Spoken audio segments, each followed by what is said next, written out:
Hello बच्चों, आप सबका इस चैनल में स्वागत है। आज हम करेंगे कक्षा 6 विषय विज्ञान रहेगा और पाठ 2 है इसमें भोजन के घटक। तो भोजन के घटक जो लेसन है वो मैंने इससे पहले दूसरी वीडियो में एनसीईआरटी की बुक में पूरा लेसन समझा दिया है। जिस बच्चे ने नहीं अभी तक वो लेसन समझा तो इसी यूट्यूब चैनल पे आपको वो वीडियो मिल जाएंगी। तो आज मैं इस वीडियो में कराऊंगा इस लेसन के अभ्यास के प्रश्न। तो चलिए शुरू करते हैं। पहला क्वेश्चन है आपके पास, हमारे भोजन के मुख्य पोषक तत्व कौन से हैं? हमारे भोजन के मुख्य पोषक तत्व के नाम लिखने हैं। तो हमारे भोजन में मुख्य पोषक तत्व कौन कौन से हैं तो वो देख लेते हैं। देखो, तो इसमें आपके पास है क्वेश्चन का आंसर, थोड़ा बड़ा कर लेते हैं इसको।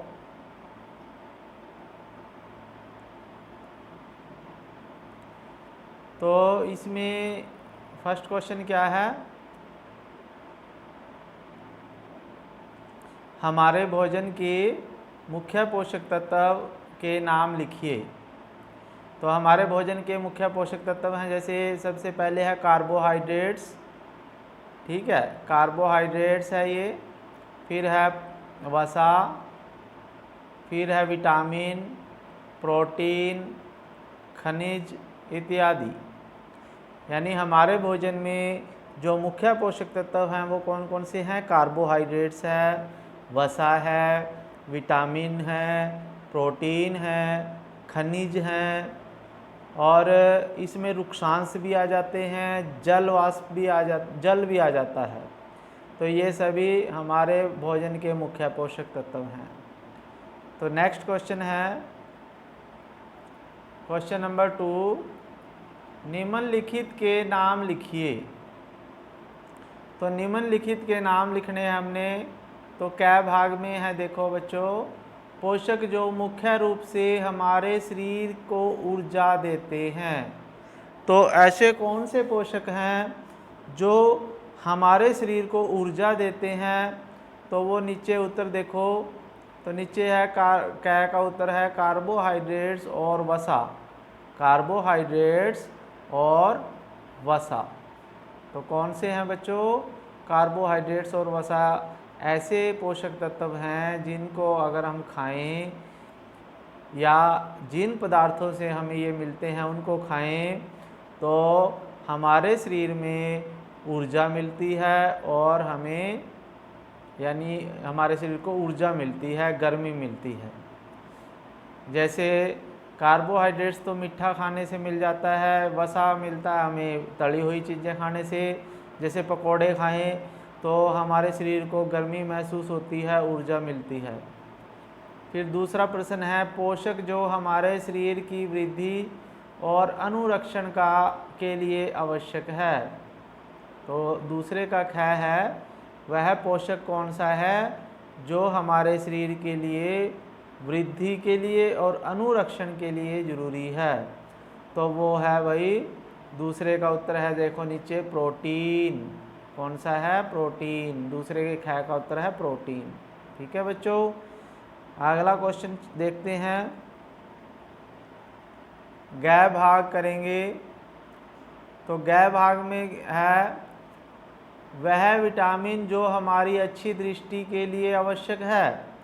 तो कौन सी विटामिन है जो हमारी आँखों के लिए बहुत अच्छा है? तो वो है विटामिन ए। क्या है बच्चों? Vitamin A. तो ग भाग का उत्तर आ जाएगा विटामिन ए। फिर घ है, वह खनिज जो अस्थियों के लिए आवश्यक है। तो हमारी अस्थियां का मतलब हड्डियों को जो मजबूत बनाता है, तो वो कौन सा खनिज है? तो वो है हमारे पास घ भाग, कैल्शियम। कौन सा है? कैल्शियम है। ठीक है बच्चों, अगले क्वेश्चन पे चलते हैं। नेक्स्ट क्वेश्चन है थर्ड क्वेश्चन, ऐसे 2 खाद्य पदार्थों के नाम लिखिए जिनसे निम्न पोषक प्रचुर मात्रा में हमें मिलते हों। 2 खाद्य पदार्थों का मतलब 2 ऐसे खाने की वस्तुओं के नाम बताने हैं जिनसे हमें ये पोषक तत्व मिलते हैं। जैसे हमारे पास है ये वसा, हम क्या खाएं कि वसा मिले, तो इसका कै का उत्तर है वसा में जैसे घी पी सकते हैं, दूध, घी, तेल, ठीक है। तो दूध, घी या तला हुआ सामान होता है जो उनसे हमें वसा मिलता है, ठीक है। या चिकनाई युक्त जो भी पदार्थ होते हैं, तो 2 वस्तुओं के नाम लिखने हमने, घी और दूध आ गया।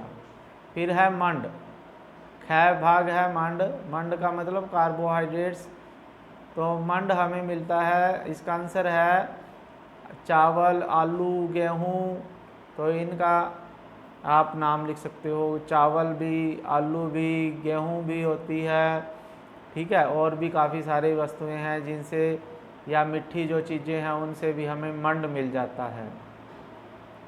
फिर है आहारी रेशे, आहारी रेशे हमें किससे मिलता है? आहारी रेशे मतलब फाइबर, फाइबर हमें कच्ची सब्जियां और जब फल खाते हैं ना हम, जैसे सलाद खाते हैं, फल खाते हैं और कच्ची सब्जी खा लेते हैं, जैसे गाजर खा लेते हैं, मूली खा लेते हैं, तो उनसे हमें आहारी रेशे मिलते हैं। फिर है प्रोटीन, प्रोटीन हमें क्या खाने से मिलता है? तो चलिए आगे देखते हैं प्रोटीन क्या खाएं भाई प्रोटीन मिले। तो प्रोटीन हमें पनीर से, राजमा से, दही, दाल, दालें जितनी भी हैं जैसे चने की दाल है, उड़द की दाल है, मूंग दाल है, पनीर है, राजमा है, तो इन सब से हमें प्रोटीन मिलता है। तो आपने ये लिख लेना है प्रोटीन हमें किससे मिलता है, ठीक है बच्चों। आगे चलते हैं, तो अगला क्वेश्चन है आपके पास 4th क्वेश्चन। तो 4th क्वेश्चन में देखो, इनमें से सही कथन छांटिए। तो सही पे टिक करना है। केवल चावल खाने से हम अपने शरीर की पोषक आवश्यकताओं को पूरा कर सकते हैं, यानी अगर हम केवल चावल खाएं, कुछ और ना खाएं, तो हमारे शरीर में सभी पोषक तत्व हमें मिल जाएंगे, तो ये गलत है।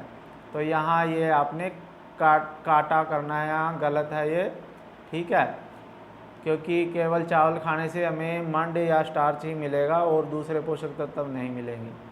फिर है संतुलित आहार खाकर अभावजन्य रोगों की रोकथाम की जा सकती है।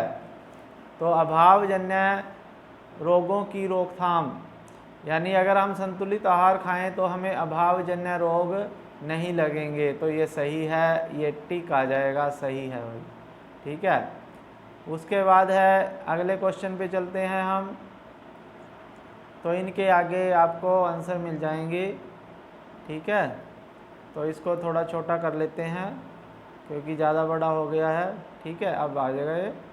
तो फिर उसके बाद है आपके पास,